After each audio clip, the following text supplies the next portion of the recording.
Good morning students. आज 7th class के geography के चैप्टर 6 को पढ़ेंगे। Natural vegetation and wild life, यानी प्राकृतिक वनस्पति और वन्य जीवन। ठीक है। फॉरेस्ट, जंगल जो होते हैं, वन जो होते हैं, वो उनके उगने के जो कारण होते हैं, हालांकि वो प्राकृतिक रूप से जो है उगते हैं, और उनके कारण जो होते हैं वो निर्भर करते हैं, डिपेंड करते हैं टेम्परेचर और वहाँ की क्लाइमेट पर। रेनफॉल और टेम्परेचर ज़्यादा जैसे होंगे उसी के अकॉर्डिंग वहाँ की वनस्पति भी किसी जगह की होगी और जंगल भी उसी प्रकार से उगेंगे। इस चैप्टर में हम एक स्टोरी के माध्यम से सीखेंगे। सलीमा जो है वो अपने समर कैंप यानी गर्मी की छुट्टियों में घूमने जाती है पहाड़ी इलाकों में। तो जब वो गाड़ी में सफ़र कर रही होती है तो नीचे का मैदानी क्षेत्र होता है, वहाँ पर जो वनस्पति है, पेड़ पौधे हैं, उनका आकार थोड़ा सा छोटा होता है और वो थोड़ा अलग होते हैं। लेकिन जैसे जैसे वो ऊंचाई की तरफ जाती है, पहाड़ी क्षेत्रों की तरफ, पहाड़ पर ऊंचाई की तरफ, तो पहाड़ जो पेड़ों का जो रूप है वो चेंज होने लगता है। यानी पेड़ जो हैं वो किसी और आकार में दिखने लगते हैं, लंबे साइज में और थोड़ा शंकु टाइप के, नुकीले आकार के वो पेड़ जैसे दिखाई देना शुरू हो जाते हैं। तो वो इस बात को जानने की कोशिश करती है कि आखिर ऐसा क्यों। तो वो अपने फादर से सवाल करती है और वो उन्हें बताते हैं कि ऐसा क्लाइमेट के ऊपर डिपेंड होता है। जैसे जिस जगह क्लाइमेट होती है, ऊंचाई वाली जगह पर क्लाइमेट जो है थोड़ी चेंज होती है। तो इसी कहानी के माध्यम से चैप्टर को समझेंगे। जैसे मैंने बताया आपको कि वन जो है वो जो फॉरेस्ट होते हैं वो डिपेंड होते हैं टेम्परेचर और सूटेबल रेनफॉल के ऊपर। जितनी ज़्यादा टेम्परेचर होगा, रेनफॉल होगा, वहाँ वन जो है ज़्यादा उगेंगे। ठीक है। ज़्यादा टेम्परेचर होगा, ज़्यादा बारिश होगी, तो वो वन जो है वहाँ पर ज़्यादा उगेंगे। ठीक है। दूसरा है ग्रासलैंड, यानी घास के मैदान, घास स्थल। ये उन जगह पर होते हैं जहाँ पर मध्यम आकार की बारिश होती है, मध्यम जो है बारिश होती है। और श्रब्स यानी कटीली झाड़ियाँ जिनमें कांटे होते हैं, कांटे वाली झाड़ियाँ, ये केवल उन क्षेत्रों में होती है जहाँ पर ड्राई क्षेत्र होते हैं, शुष्क क्षेत्र, गर्मी ज़्यादा होती है, रेगिस्तानी क्षेत्र होते हैं, वहाँ पर ये श्रब्स या कटीली झाड़ियाँ उगती हैं। तो इन तीनों पॉइंट्स को हम क्लियर करेंगे। सबसे पहले बात करते हैं फॉरेस्ट की। जंगल, जैसे तो जंगल में जो है, वन में जो है 3 पॉइंट है: tropical evergreen forest, tropical deciduous forest, temperate evergreen forest और कॉनिफेरस फॉरेस्ट। ये 4 पॉइंट हम जो है वन के माध्यम से जानेंगे, यानी फॉरेस्ट के माध्यम से जानेंगे, फॉरेस्ट के टॉपिक में जानेंगे। तो ट्रॉपिकल एवरग्रीन फॉरेस्ट यानी उष्णकटिबंधीय सदाबहार वन कहा जाता है इनको। और ये वो क्षेत्र है जहाँ पर बहुत ज़्यादा टेम्परेचर होता है और बहुत ज़्यादा बारिश होती है, जिसके कारण वहाँ बहुत ज़्यादा वन जो है उगते हैं। और वो वन ऐसे होते हैं जो अपनी पत्तियाँ नहीं गिराते हैं। वहाँ कभी ड्राई सीजन नहीं होता, शुष्क मौसम नहीं आता, इस वजह से पेड़ जो है अपनी पत्तियों को नहीं गिराते हैं। इसलिए ये वन जो है हमेशा हरे भरे रहते हैं, सदाबहार रहते हैं। हरे भरे मीन्स सदाबहार रहते हैं, कभी शुष्क नहीं होते, सूखते ही नहीं है, हरे भरे रहते हैं, इसलिए इन्हें एवरग्रीन कहा जाता है। और इतने घने होते हैं, इतने थिक होते हैं कि वहाँ पर सन की, सूर्य की रोशनी भी जो है इन क्षेत्रों में नहीं पहुँच पाती है। ठीक है। तो ये कौन सी क्षेत्र है? ट्रॉपिकल एवरग्रीन फॉरेस्ट, उष्णकटिबंधीय। टेम्परेचर बहुत ज़्यादा होता है। ये भूमध्य रेखा के आसपास पाए जाते हैं, जो हमारा इक्वेटर है उसके आसपास ये क्षेत्र पाए जाते हैं, जहाँ गर्मी बहुत ज़्यादा होती है। गर्मी बहुत ज़्यादा होती है तो इवोपरेशन बहुत ज़्यादा होता है, वाष्पीकरण होता है, और वाष्पीकरण ज़्यादा होता है तो बारिश ज़्यादा होती है, बारिश ज़्यादा होती है तो वो वहाँ की वनस्पति जो है उसमें ज़्यादा उगने पाती है। ठीक है। यहाँ पर हार्डवुड ट्रीज पाए जाते हैं, जिनमें रोजवुड, महागनी, इबोनी, इनकी लकड़ियाँ बहुत सख्त होती है। इस तरह के पेड़ यहाँ पर पाए जाते हैं। ठीक है। फिर इसी ट्रॉपिकल क्षेत्र में ही, उष्णकटिबंधीय क्षेत्र में ही डेसिडियस फॉरेस्ट होते हैं, जो इन्हें पर्णपाती वन कहा जाता है। पर्णपाती मीन्स वो वन जिनमें पेड़ अपनी पत्तियों को गिरा देते हैं। पर्ण मीन्स पत्तियां, पाती गिरा देते हैं, पर्णपाती यानी वो पेड़ जो अपनी पत्तियों को गिरा देते हैं, उन्हें पर्णपाती वन कहते हैं या डेसिडियस फॉरेस्ट कहा जाता है। और ये उस तरह के वन होते हैं जहाँ पर जो है मौसम जो होता है सीजनल होता है, यानी ये तब उगते हैं जब उनका सीजन होता है, बरसात का सीजन होता है, बारिश होती है, तभी उगते हैं। अगर ड्राई सीजन हो जाता है तो ये पेड़ अपनी पत्तियों को गिरा देते हैं। यानी बारिश होने पर ही ये पेड़ उगते हैं, ये वन उगते हैं, वनस्पति उगती है। और जब ड्राई सीजन आ जाता है तो ये पेड़ अपनी पत्तियों को जो है गिरा देते हैं, इसलिए इन्हें पर्णपाती वन कहा जाता है। उष्णकटिबंधीय यानी गर्म, उष्णकटिबंधीय मीन्स गर्म क्षेत्र, जो वो क्षेत्र जो इक्वेटर के आसपास के माना जाता है, तो वहाँ पर ये पेड़ होते हैं जो अपनी पत्तियों को गिरा देते हैं। और इनमें हमारा इंडिया भी आता है। इंडिया में सीजनल बारिश होती है, आप लोगों को पता है। ऐसा तो है नहीं कि वर्ष भर पूरे साल बारिश होती हो, एक सीज़न होता है बारिश का जब बारिश होती है, ठीक है। कौन सा सीज़न है आपको मालूम है? जून जुलाई का जो सीज़न होता है उसमें जो है मानसून आना प्रारंभ हो जाते हैं, ठीक है। और इंडिया के अलावा नॉर्थ ऑस्ट्रेलिया, सेंट्रल अमेरिका, ये क्षेत्र है जहाँ पर ये वन जो है पाए जाते हैं। इनमें हार्डवुड ट्रीज पाए जाते हैं जिनकी लकड़ी सख्त होती है, इसे हार्डवुड कहा जाता है। और ऐसे पेड़ हैं साल, नीम और शीशम, इस तरह के पेड़ यहाँ पर पाए जाते हैं। अगर एनिमल्स की बात करने लगे जानवरों की, तो जानवरों में लॉयन, एलिफेंट, गोल्डन एप, सुनहरा लंगूर जिसे कहते हैं, और मंकी, इस तरह के जानवर जो है जीव यहाँ पाए जाते हैं। फिर आते हैं third point, temperate evergreen forest. Temperate यानी शीतोष्ण, ये थोड़ा सा मध्यम क्षेत्र आ जाता है, ठीक है। जब 6th क्लास में मैंने आपको ग्लोब के बारे में समझाया होगा तो उसमें 3 जोन बताए होंगे। तो वो 3 जोन है, एक तो होता है हॉट एरिया जो इक्वेटर के पास का होता है जिसे टोरिड जोन कहा जाता है। एक टोरिड जोन के बाद फिर आता है टेम्परेट जोन, फिर आता है फ्रिगिड जोन। तो टेम्परेट क्षेत्र वो आता है जहाँ ज़्यादा ना तो गर्मी होती है ना ही ज़्यादा सर्दी होती है, ठीक है। तो उसमें क्या होता है, सदाबहार वन पाए जाते हैं, टेम्परेट एवरग्रीन फॉरेस्ट।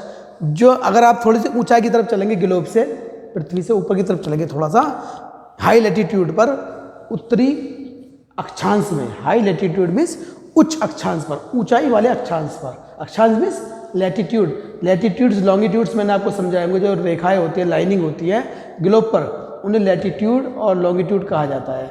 तो ग्लोब पर जो लैटिट्यूड लाइनें हैं, उन लाइनों से ऊपर की लाइन की तरफ हम चलेंगे जब, तो north east America, China, New Zealand, Chile, ये इनके जो तटवर्ती क्षेत्र हैं, ठीक है, इन क्षेत्रों में ये जो है वनस्पति पाई जाती है, इस तरह के वन पाए जाते हैं। और इन क्षेत्रों में भी पेड़ जो है, वन जो है अपने पत्तियां गिरा देते हैं।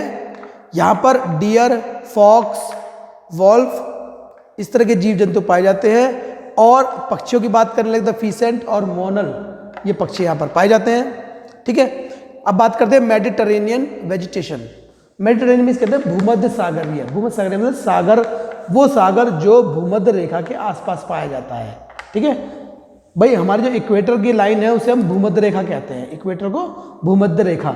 और भूमध्य रेखा जो लाइन है वो ग्लोब में उस जगह से भी पास होती होगी जहाँ पर समुद्र, सी भी आता है, सागर, तो उस सागर को हम कहते हैं भूमध्य सागरीय, ठीक है। तो वो है मेडिटेरेनियन यानी भूमध्य सागरीय क्षेत्र जो आता है, वहाँ पर वनस्पति होती है मेडिटेरेनियन वेजिटेशन, ठीक है। और ये कहाँ पाया जाता है, दक्षिण पश्चिमी जो तट हैं उनमें, यूरोप में, अफ्रीका और एशिया, चूँकि ये भूमध्य सागर के आसपास के क्षेत्र माने जाते हैं, इसलिए इन्हें भूमध्य सागरीय वेजिटेशन कहा जाता है, ठीक है। और इन क्षेत्रों में आपको जो है गर्म शुष्क गर्मियाँ मिलेंगी और जो है मध्यम जो है शीत ऋतुएं जो है यहाँ पर पाई जाती हैं। इस तरह के क्षेत्रों में जो फल, अगर बात करें तो साइट्रस फल होते हैं। साइट्रस मीन्स जो होते हैं खट्टे फल, जो खाने में खट्टे लगते हैं, इस तरह के फल यहाँ पाए जाते हैं, जैसे कि ऑरेंज, ऑलिव, लेमन और अंगूर, ठीक है। ये इस तरह के फल यहाँ पर पाए जाते हैं। अब बात करते हैं कॉनिफेरस फॉरेस्ट। हम फॉरेस्ट के प्रकार पढ़ रहे हैं ना, काइंड पढ़ रहे हैं फॉरेस्ट के, तो अगला पॉइंट आता है कॉनिफेरस फॉरेस्ट यानी शंकुधारी वन। शंकुधारी वन किसे कहा जाता है, जो शंकु के आकार के होते हैं। शंकु मीन्स नुकीले, ऊपर से नुकीले। क्रिसमस ट्री टाइप में देखे आपने क्रिसमस, तो वो शंकु कहते हैं। तो शंकुधारी वन जो है वो कैसे होते हैं, ये उत्तरी गोलार्ध में ऊंचाई की तरफ जब हम जाते हैं, हाई लैटिट्यूड पर, लैटिट्यूड फिर आ गया, लॉन्गिट्यूड लैटिट्यूड बताएंगे, तो ऊपर की जो लाइन है ग्लोब पर, जो लाइनें खींची होती है लैटिट्यूड्स, ऊपर की लाइनों की तरफ जाते हैं तो इन्हें कहते हैं हाई लैटिट्यूड्स। तो हाई लैटिट्यूड्स में कितना, लगभग 50 डिग्री टू 70 डिग्री, यानी 50 डिग्री से लेकर 70 डिग्री अक्षांश तक, यानी 50 डिग्री लाइन फिर उसके ऊपर की लाइन जो आएंगी 70 डिग्री तक, इसका जो बीच का एरिया है इन दो 50 डिग्री से लेकर के 70 डिग्री के बीच का जो एरिया आता है ग्लोब के अकॉर्डिंग अगर आप देखेंगे तो उस एरिया को जो है कहते हैं, वहाँ पर ये कॉनिफरस फॉरेस्ट पाए जाते हैं और इन्हें टुंड्रा वेजिटेशन भी कहा जाता है। ठीक है, यहाँ पर सॉफ्टवुड लकड़ियाँ ट्रीज पाए जाते हैं। ठीक है, जिनका इस्तेमाल जो है लुगदी बनाने के लिए किया जाता है, वो लुगदी जिससे कि अखबार के लिए पेपर बनाया जाता है, मैच बॉक्स यानी कि माचिस बनाई जाती है, और पैकिंग बॉक्स यानी जो फ्रूट वगैरह आप लोग देखते हैं, फल वगैरह जिनमें पैक करके लाते हैं, लकड़ी जो होती है बड़ी हल्की होती है, बहुत नाजुक लकड़ी, ऐसी हाथ से टूट जाए तो उसकी तरह के पैकिंग बॉक्स जो है वो इन पेड़ों से बनाए जाते हैं। और अगर जानवरों की बात करने लगे तो यहाँ पर फॉक्स, मिंक और पोलर बियर यानी ध्रुवीय भालू भी पाए जाते हैं। ठीक है, फॉरेस्ट के 4 प्रकार हो गए। अब बात करेंगे ग्रासलैंड यानी घास के मैदान जो पाए जाते हैं। घास के मैदान भी जो है 3 तरह के पाए जाते हैं, 2 तरह के। पहला है ट्रॉपिकल ग्रासलैंड्स यानी उष्णकटिबंधीय घास के मैदान। ये जो है भूमध्य रेखा के दोनों तरफ, भूमध्य रेखा समझ गए आप लोग, इक्वेटर को कहते हैं। इक्वेटर यानी ग्लोब के बिल्कुल बीच की लाइन, उनके दोनों साइड में ये जो है इस तरह के घास के मैदान पाए जाते हैं। यदि आप ट्रॉपिकल रीजन की तरफ जाएंगे यानी भूमध्य रेखा से इक्वेटर से ऊपर की लाइन जो होती है ट्रॉपिकल लाइन, जानते हैं tropic of Cancer, tropic of Capricorn, उन लाइन तक जो पहुंचते हैं, इक्वेटर से उन लाइन तक जब उन लाइनों तक पहुंचते हैं तो उसके बीच का जो एरिया होता है उसे हम कहते हैं ट्रॉपिकल ग्रासलैंड। वहाँ पर किस तरह की घास उगती है, किस तरह की घास के मैदान बनते हैं, ठीक है, उसके बारे में बात कर रहे हैं। वो वहाँ पर बारिश चूँकि कम होती है, मध्यम आकार की बारिश होती है इन क्षेत्रों में कुछ जगहों पर, और इसलिए वहाँ पर जो है मतलब निम्न से मध्यम आकार की बारिश होती है और 3 से लेकर के 4 मीटर तक ऊंची जो है घास यहाँ पर होती है। ठीक है, और अफ्रीका का जो सवाना का क्षेत्र है, आपने डिस्कवरी जो नेशनल ज्योग्राफिक पर भी देखा होगा, वहाँ पर सवाना जो है बोलने वाला जो है वादक, वो एक वर्ड बोलता है सवाना, अफ्रीका के सवाना के मैदान। तो सवाना के मैदान जो है वहाँ पर घास जो है इतनी 3 से 4 मीटर ऊंची घास पाई जाती है। और एलिफेंट, जेब्रा, जिराफ, डियर और तेंदुआ ऐसे जानवर वहाँ पर पाए जाते हैं। ठीक है, फिर बात करते हैं टेम्परेट ग्रासलैंड यानी शीतोष्ण ग्रासलैंड। वो ग्रासलैंड जो थोड़ा सा इक्वेटर से ऊपर की तरफ जाते हैं यानी ट्रॉपिक ऑफ कैंसर से, ट्रॉपिक ऑफ कैप्रिकॉर्न से ऊपर की तरफ हम जाते हैं, उन्हें हम कहते हैं टेम्परेट ग्रासलैंड यानी शीतोष्ण घास के मैदान। और ये मध्य लेटीट्यूड, सेंट्रल लेटीट्यूड में पाए जाते हैं। मध्य लेटीट्यूड मतलब क्या है कि जो पोलर जो रीजन है वहाँ से और इक्वेटर के बीच की जो लाइनें होती हैं, ठीक है, ऊपर के तो पोलर रीजन होता है, पोलर जो साउथ पोल नॉर्थ पोल होता है, वहाँ से इक्वेटर तक उनके बीच की जो लाइन होती है उन्हें सेंट्रल लैटिट्यूड कहा जाता है। उन लाइनों के आसपास का जो एरिया है उसे ही टेम्परेट ग्रासलैंड कहा जाता है। और ये जो महाद्वीप जितने भी हैं, जितने भी कॉन्टिनेंट्स हैं, उन कॉन्टिनेंट्स के भीतरी हिस्सों में, इंटरनल पार्ट में ये जंगल जो है, इस तरह की वनस्पति घास के मैदान जो है पाए जाते हैं। घास जो है लगभग छोटे आकार की होती है लेकिन बड़े पौष्टिक होती है। ठीक है, और इस यहाँ पर जो है जंगली भैंसे, बाइसन, एंटीलॉप, इस तरह के जीव जंतु जो है वो पाए जाते हैं। और अब तीसरा पॉइंट आता है श्रब यानी कटीली झाड़ियाँ। 3 पॉइंट थे ना ऊपर, पहला था फॉरेस्ट, ग्रासलैंड एंड श्रब्स। तो हम श्रब्स वाले पॉइंट पर आ गए हैं। श्रब्स यानी कि वो झाड़ियाँ जहाँ पर कम आकार की झाड़ियाँ होती हैं, कम वनस्पति होती है और कटीली होती है, कांटे वाली होती है, कांटेदार होती है, कांटेदार झाड़ियाँ। ये कहाँ पाई जाती हैं? शुष्क जो रेगिस्तानी क्षेत्र है जहाँ पर बारिश कम या बिल्कुल भी नहीं होती है, वहाँ पर कम जो है वनस्पति पाई जाती है, उन क्षेत्रों में इस तरह की कटीली झाड़ियाँ पाई जाती है। यदि आप ऊपर की तरफ चलने लगे, अगर आप ऊंचाई की तरफ जाएंगे, हाई लैटिट्यूड की तरफ, तो आपको बहुत ज़्यादा अत्यधिक ठंड महसूस होगी। पोलर रीजन की तरफ, ध्रुव की तरफ यानी पोल, साउथ पोल, नॉर्थ पोल की तरफ जाना शुरू करेंगे तो आपको बहुत ज़्यादा ठंड महसूस होना शुरू होगी। और इन जगहों पर भी वनस्पति कम होती है, कटीली तो नहीं होती लेकिन कम होती है, क्योंकि बहुत ज़्यादा ठंड होने के कारण वनस्पति वहाँ पर कम होती है। और इसे भी टुंड्रा जो है, टुंड्रा वेजिटेशन कहा जाता है। यहाँ पे जो जानवर पाए जाते हैं उनकी खाल बड़ी मोटी पाई जाती है और पूरे शरीर पर बाल होते हैं, जो उन्हें इतनी अत्यधिक ठंड में, इतनी अत्यधिक सर्दी में, शीत ऋतु में बचाने का काम करते हैं, इनकी सुरक्षा करती है। मोटी खाल वाले और फर वाले जानवर पाए जाते हैं जिनसे इनकी इतने ठंडे माहौल में, वातावरण में रहने में उनकी सुरक्षा होती है।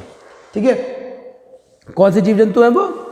उनमें सील, वॉलरस, पोलर बियर और स्नो फॉक्स, इस तरह के जानवर जो है यहाँ पर इन टुंड्रा वेजिटेशंस में पाए जाते हैं। जब सलीमा, चूंकि हम शुरुआत की थी स्टोरी सलीमा की थी, सलीमा को उसके पिता ने कुछ तस्वीरें दिखाई जिसमें कुछ लोग जो है पेड़ों को काट रहे थे, वनों को काट रहे थे। तो उन्होंने पूछा ये पेड़ क्यों काट रहे हैं, सलीमा ने पूछा। तो उनके फादर ने जवाब दिया कि ये लोग पेड़ इसलिए काट रहे हैं ताकि वो रह सके, अपने निवास स्थान के लिए, रहने के लिए ये लोग जो पेड़ों को काटे जा रहे हैं। तो सलीमा सोचने लगी यदि इन पेड़ों को काट दिया जाएगा तो ये जीव जंतु कहाँ जाएंगे, वनस्पति कहाँ होंगी, दुनिया में फिर वनस्पति नहीं होगी। तो यही सवाल बेटा आप लोगों को भी सोचना है कि यदि इस संसार से, इस अर्थ से अगर जंगल काट दिए गए तो कितना भयंकर जो है उसका परिणाम होगा, ये आप जानते हैं, पिछले चैप्टर में भी हम पढ़ चुके हैं अर्थक्वेक के बारे में भी। तो ये जंगल जो है इनके कटने से कितना नुकसान होगा ये आप सोचें। ठीक है, ये चैप्टर आपका समाप्त होता है। नेक्स्ट चैप्टर में मिलेंगे नेक्स्ट वीडियो में। Thank you.